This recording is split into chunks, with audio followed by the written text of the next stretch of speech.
불자 여러분, 오늘도 부처님 법 안에서 평안하신지요?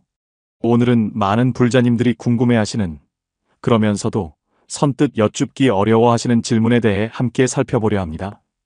절에 가면 부처님도 계시고 관세음 보살님도 계십니다.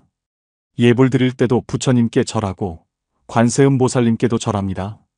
그런데 문득 이런 생각 드실 때 있으시지 않습니까? 부처님과 관세음 보살님, 도대체 뭐가 다른 걸까? 둘 다 깨달은 분이 아닌가? 그럼 왜 따로 계시는 걸까? 나는 누구에게 기도해야 하는 걸까? 이런 궁금증, 여러분만 가지신 게 아닙니다. 수십 년 절에 다니신 분들도, 심지어 오랫동안 불교를 공부하신 분들도 이 질문 앞에서 헷갈려 하십니다. 오늘 이 시간, 부처님과 보살님의 진짜 차이가 무엇인지, 왜 우리에게 둘 다 필요하신지 명확하게 알려드리겠습니다. 그리고 이 이해가 여러분의 신행생활을 얼마나 깊고 풍요롭게 만들어주는지도 함께 나누겠습니다. 첫 번째로 말씀드릴 것은 부처님과 보살님의 근본적인 차이입니다. 많은 분들이 착각하시는 게 있습니다. 부처님은 높은 분이고 보살님은 그보다 낮은 분이라고 생각하시는 겁니다. 마치 회사의 사장님과 부사장님 같은 위계 질서로 이해하시는 거죠. 하지만 이것은 불교의 본질을 완전히 오해하신 겁니다. 부처님과 보살님의 차이는 높고 낮음이 아닙니다. 깨달음의 완성과 완성을 향한 여정의 차이입니다.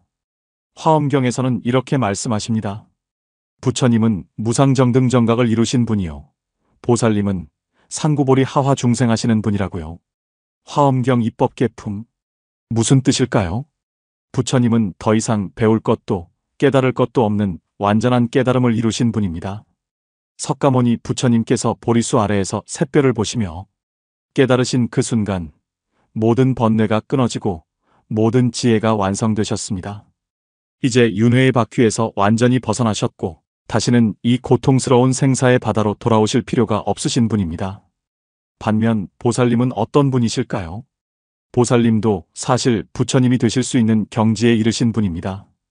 깨달음의 지혜는 완성하셨습니다. 하지만 한 가지 선택을 하셨습니다. 나 혼자 열반에 드는 것이 아니라 고통받는 모든 중생을 먼저 구제하겠다는 서원을 세우신 겁니다. 관세음 보살님의 경우를 보십시오. 관세음 보살님은 이미 오래전에 정법명열애라는 부처님이셨습니다. 완전한 깨달음을 이루신 분이셨다는 겁니다. 그런데 중생들의 고통을 보시고는 차마 혼자 열반의 안락에만 머무실 수 없으셨습니다. 그래서 다시 보살의 모습으로 이 세상에 오셔서 지금도 중생들의 소리를 듣고 계시는 겁니다. 천수경, 대비심다라니경. 여기서 우리가 깊이 생각해 봐야 할 점이 있습니다. 부처님은 이미 목적지에 도착하신 분입니다. 완전한 진리 그 자체입니다. 우리가 가야 할 최종 목표입니다. 하지만 보살님은 아직 여정 중에 계신 분입니다.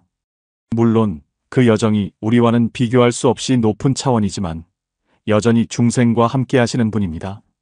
2025년 오늘날 우리가 살아가는 이 복잡한 세상에서 생각해 보십시오. 우리에게는 완전한 진리의 등대도 필요하지만 함께 손잡고 걸어갈 동반자도 필요합니다. 부처님은 우리가 향해야 할 북극성 같은 존재입니다.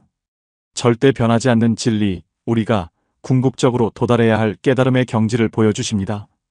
반면 보살님은 그 북극성을 향해 함께 걸어가시면서 우리의 손을 잡아주시고 넘어지면 일으켜주시고 지치면 격려해 주시는 분입니다. 이것이 부처님과 보살님의 첫 번째 근본적인 차이입니다. 높고 낮음이 아니라 완성과 완성을 향한 자비로운 여정의 차이입니다. 여러분, 이 차이를 이해하시면 기도하실 때도 완전히 달라집니다. 부처님께는 궁극적인 깨달음과 지혜를, 보살님께는 현실적인 도움과 자비를 구하시는 겁니다. 둘 다 소중하고 둘 다 필요합니다. 이 채널을 구독하시면 이런 불교의 깊은 가르침을 쉽고 명확하게 계속 만나실 수 있습니다. 지금 바로 구독 버튼을 눌러주시고 함께 부처님 법을 배워가시죠. 두 번째로 말씀드릴 것은 부처님과 보살님이 우리를 돕는 방식의 차이입니다. 이 부분을 이해하시면 왜 우리에게 둘 다 필요한지 더욱 명확해집니다. 어느 날 한 불자님이 제게 이런 질문을 하셨습니다. 스님, 저는 늘 관세음 보살님께만 기도했는데 그럼 부처님께는 무례한 건가요?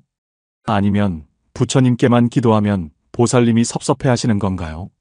참 순수하고 아름다운 고민이셨습니다. 하지만 이것도 오해에서 비롯된 걱정입니다. 부처님과 보살님은 경쟁 관계가 아니라 완전히 다른 방식으로 우리를 도우시는 분들입니다. 금강경에서 부처님께서는 이렇게 말씀하십니다. 열애는 진어자, 실어자, 여어자, 불망어자, 불이어자라고요. 금강경 제14분. 열애, 즉 부처님은 진실만을 말씀하시고 거짓을 말씀하지 않으시며 있는 그대로를 말씀하신다는 뜻입니다. 부처님은 우리에게 진리 그 자체를 가르쳐 주십니다. 세상의 모든 것은 무상하다. 모든 것은 인연 따라 생겨나고 사라진다. 집착을 버리면 고통에서 벗어난다. 이런 근본 진리를 명확하게 제시해 주십니다. 부처님의 가르침은 마치 정확한 지도와 같습니다. 산을 오르는 정확한 길을 보여주시는 겁니다.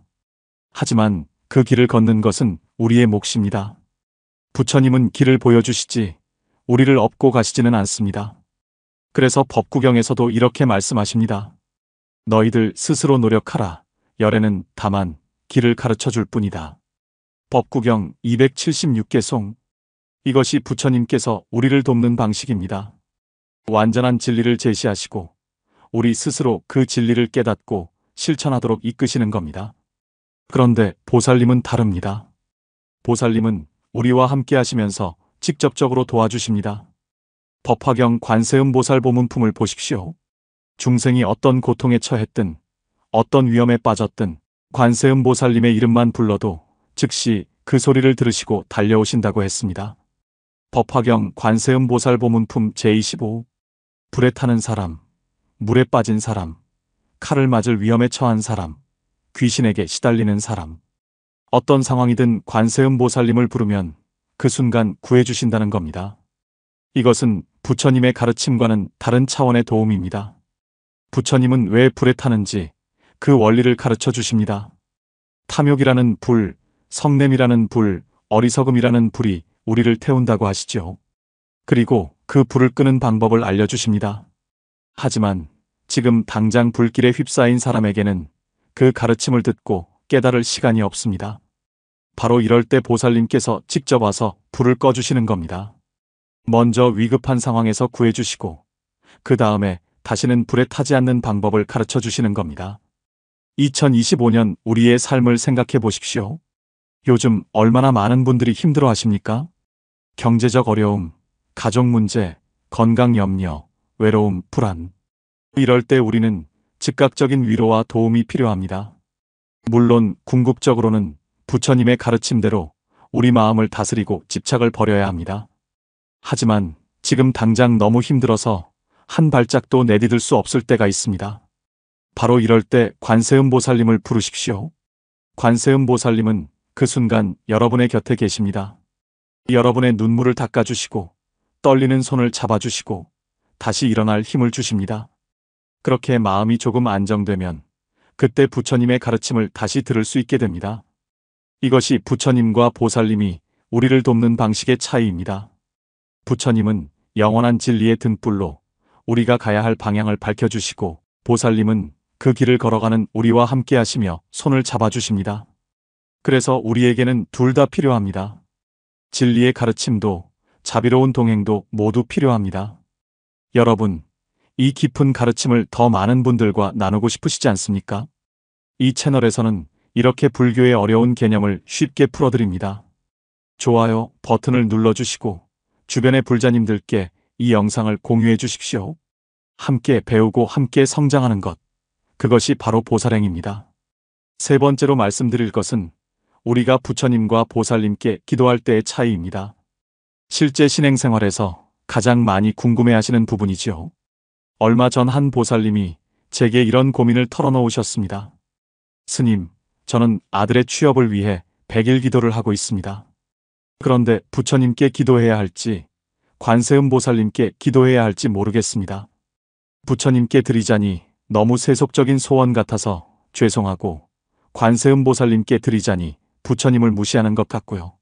결국 아침에는 부처님, 저녁에는 관세음보살님께 나눠서 기도하는데 이게 맞는 건지 모르겠습니다. 참 진지하고 간절한 고민이셨습니다. 하지만 이것도 부처님과 보살님을 제대로 이해하지 못해서 생긴 혼란입니다. 먼저 분명히 말씀드립니다.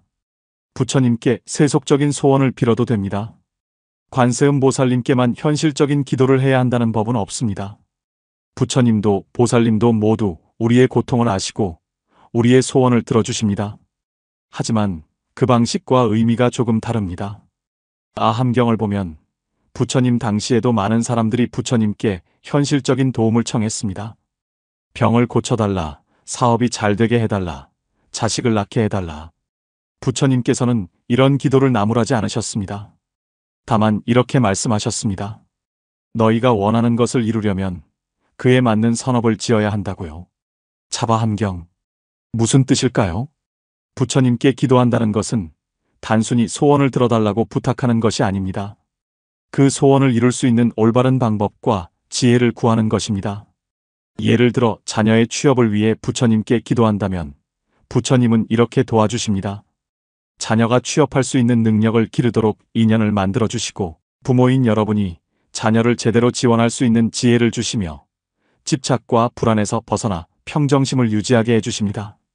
그리고 설령 원하는 회사에 떨어지더라도 그것이 더 큰 복이 될 수 있다는 것을 깨닫게 해주십니다. 부처님께 기도한다는 것은 결과만을 달라고 하는 것이 아니라 어떤 결과가 오든 그것을 지혜롭게 받아들이고 최선을 다할 수 있는 힘을 구하는 것입니다. 반면 관세음 보살님께 기도할 때는 어떨까요? 관세음 보살님은 우리의 간절한 마음을 그대로 받아주십니다. 법화경에서 말씀하셨듯이 아들을 원하면 아들을 주시고 딸을 원하면 딸을 주신다고 했습니다. 법화경 관세음 보살 보문품 제25. 물론 이것을 문자 그대로만 해석하면 안 됩니다. 관세음 보살님이 마법사처럼 뭐든지 만들어 주신다는 뜻이 아닙니다. 관세음 보살님은 우리의 간절한 소원이 이루어질 수 있도록 무수한 인연을 조화롭게 움직여 주십니다. 우리가 미쳐보지 못하는 곳에서 우리가 알지 못하는 방식으로 수많은 장애를 제거해 주시고 좋은 인연을 만들어 주십니다. 그래서 자녀의 취업을 위해 관세음 보살님께 기도하면 관세음 보살님은 우리 눈에 보이지 않는 곳에서 도와주십니다.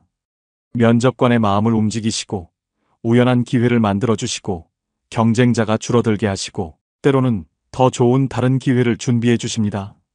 2025년 오늘날 우리의 기도를 생각해 보십시오. 부처님께는 이렇게 기도하십시오. 부처님, 제가 이 어려움을 지혜롭게 헤쳐나갈 수 있도록 인도해 주십시오. 제 마음의 집착을 버리고 진실을 볼 수 있게 해 주십시오. 어떤 결과가 오든 그것을 감사히 받아들이는 평정심을 주십시오. 이것이 부처님께 드리는 기도의 핵심입니다. 그리고 관세음 보살님께는 이렇게 기도하십시오. 관세음 보살님, 지금 저는 너무 힘듭니다. 이 절박한 상황에서 저를 도와주십시오. 제 간절한 소원을 들어주십시오. 좋은 인연을 만들어 주시고 장애를 제거해 주십시오. 이것이 관세음 보살님께 드리는 기도의 핵심입니다. 이 둘은 모순되지 않습니다. 오히려 서로를 완성시킵니다. 부처님께 지혜를 구하고 보살님께 자비를 구하는 것. 이것이 균형 잡힌 신행입니다. 어떤 분들은 부처님께만 기도하면서 너무 초연해지려고만 합니다. 모든 것을 내려놓으려 하고 세상 일에 무관심해지려 합니다. 이것은 진정한 불교가 아닙니다. 또 어떤 분들은 보살님께만 기도하면서 현실적인 복만 구합니다. 깨달음이나 진리에는 관심 없고 오직 현세의 이익만 구합니다. 이것도 온전한 불교가 아닙니다. 우리에게는 둘 다 필요합니다.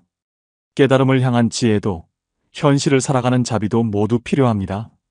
그래서 절에 가면 대웅전에 부처님을 모시고 바로 옆에 관음전을 만드는 겁니다.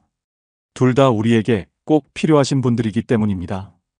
여러분, 이런 깊은 가르침을 혼자만 알고 계시기 아깝지 않으신가요? 댓글로 여러분의 경험을 나눠주십시오. 부처님께 기도해서 받은 지혜, 보살님께 기도해서 받은 도움, 무엇이든 좋습니다. 우리의 경험을 나누는 것 자체가 또 다른 보살행입니다. 네 번째로 말씀드릴 것은 부처님과 보살님을 통해 우리가 궁극적으로 얻어야 할 깨달음입니다. 지금까지 차이를 설명드렸지만 마지막에는 하나로 통합되어야 합니다. 화엄경의 깊은 가르침을 보십시오. 일찍 다지길 하나가 곧 전체요, 전체가 곧 하나라고 했습니다.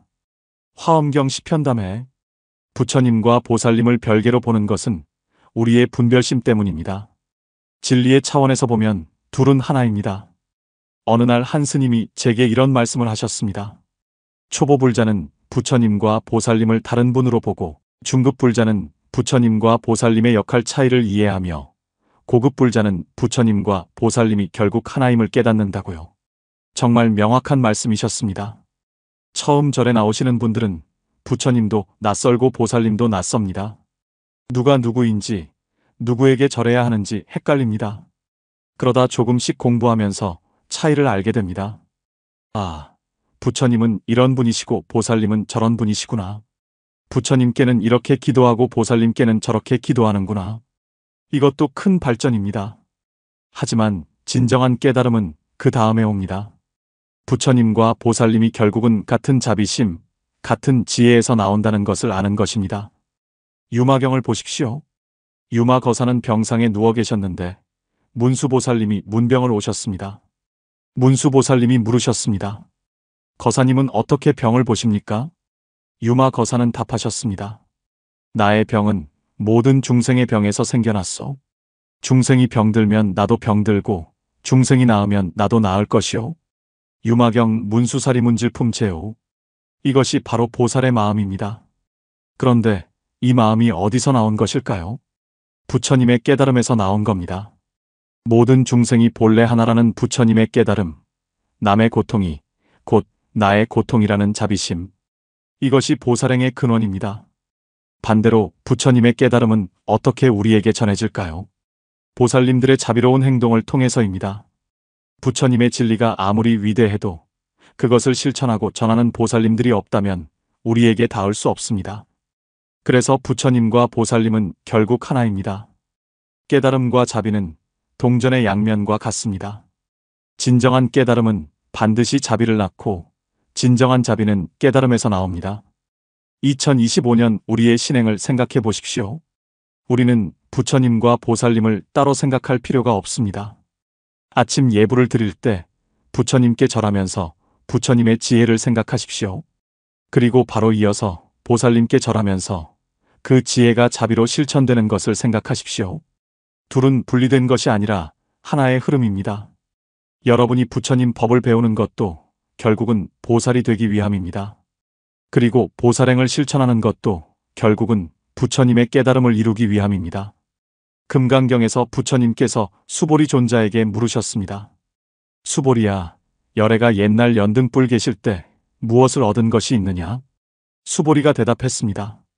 없습니다, 세존이시여. 열애께서는 연등불께 계실 때 실로 얻으신 것이 없습니다. 금강경 제17분. 이것은 무슨 뜻일까요? 석가모니 부처님께서 전생의 보살로 수행하실 때 연등불이라는 부처님을 만나셨습니다.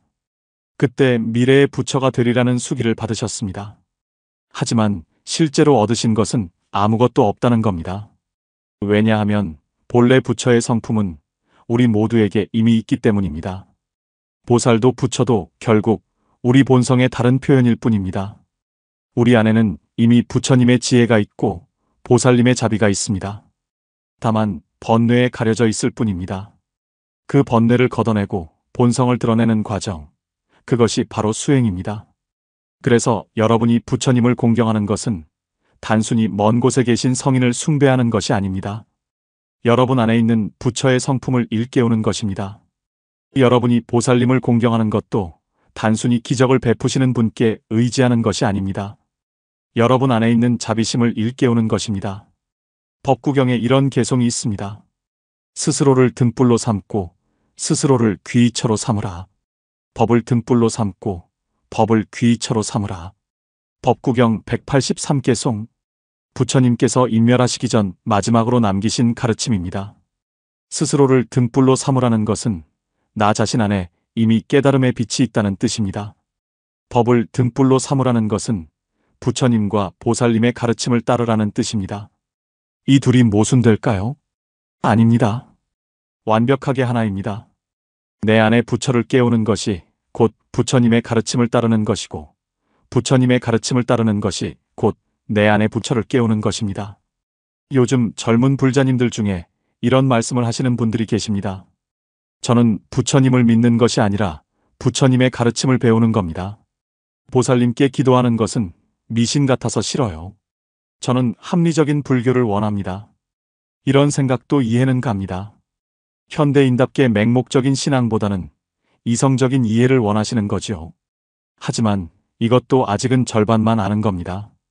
진정한 불교는 이성과 신심이 하나입니다. 부처님의 가르침을 이성으로 이해하는 것도 중요하지만 그 가르침이 내 삶을 완전히 바꿀 때까지 깊이 믿고 실천하는 것도 필요합니다. 보살님께 기도하는 것이 미신이 아닙니다. 내 안의 자비심을 일깨우고 우주의 자비로운 힘과 하나 되는 신성한 수행입니다. 반대로 나이 드신 불자님들 중에는 이런 분들도 계십니다. 저는 공부는 잘 모르겠고 그냥 관세음 보살님만 믿습니다.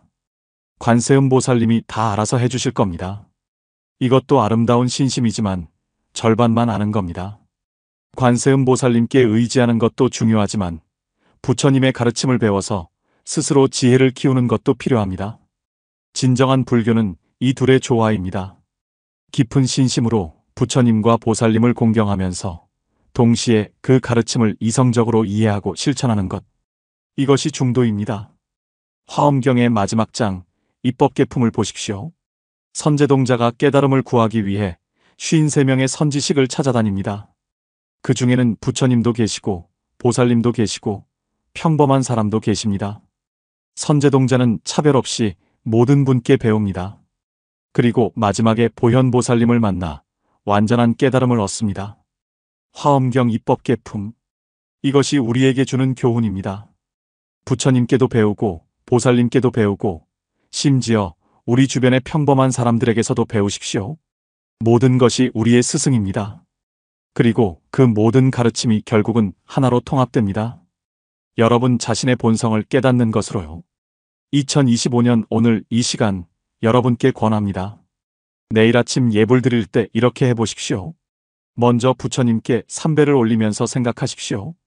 부처님, 제 안에 있는 지혜를 일깨워 주십시오. 세상을 있는 그대로 보는 눈을 열어주십시오. 그리고 관세음 보살님께 삼배를 올리면서 생각하십시오. 관세음 보살님, 제 안에 있는 자비를 일깨워 주십시오. 모든 중생의 고통을 함께 느끼는 마음을 열어주십시오.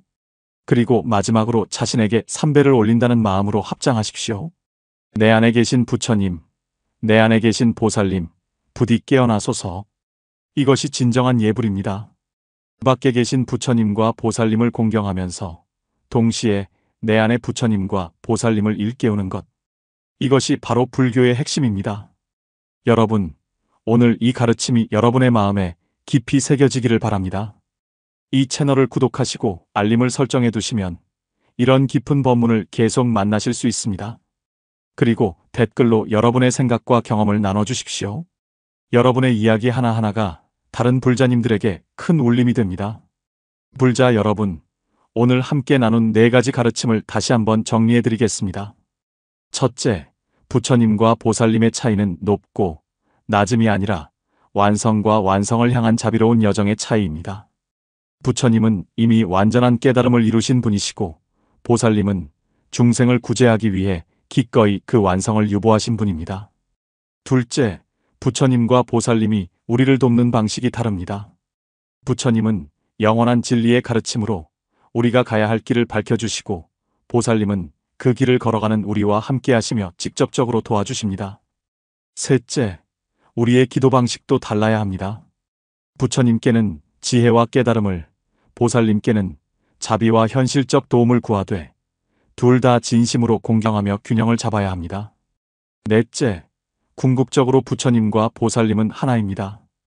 깨달음과 자비는 분리될 수 없으며 우리 모두의 본성 안에 이미 부처와 보살의 성품이 함께 있습니다. 이 4가지를 마음에 새기신다면 여러분의 신행생활이 완전히 달라질 것입니다. 더 이상 부처님과 보살님 사이에서 혼란스러워하지 않으실 겁니다. 더 명확하게, 더 깊이, 더 진실하게 기도하실 수 있을 겁니다.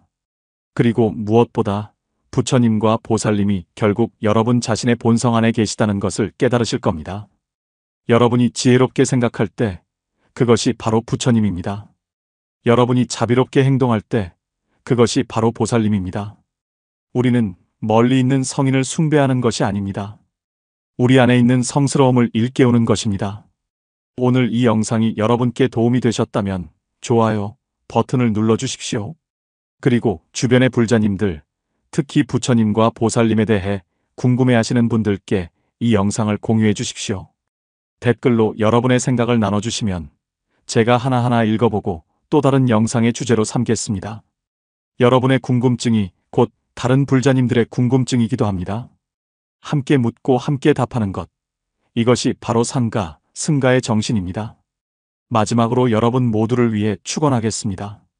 부처님의 무량한 지혜가 여러분의 마음을 밝혀주시고 관세음보살님의 무한한 자비가 여러분의 삶을 보살펴 주시기를 기원합니다. 여러분 안에 계신 부처님이 활짝 깨어나시고 여러분 안에 계신 보살님이 활발하게 활동하시기를 기원합니다. 모든 번뇌와 고통에서 벗어나 진정한 평화를 얻으시고 여러분뿐만 아니라 여러분이 사랑하는 모든 이들도 함께 행복하시기를 기원합니다. 나무석가모니불, 나무아미타불, 나무관세음보살. 여러분, 오늘도 부처님 법 안에서 평안하십시오. 다음 영상에서 또 뵙겠습니다. 감사합니다.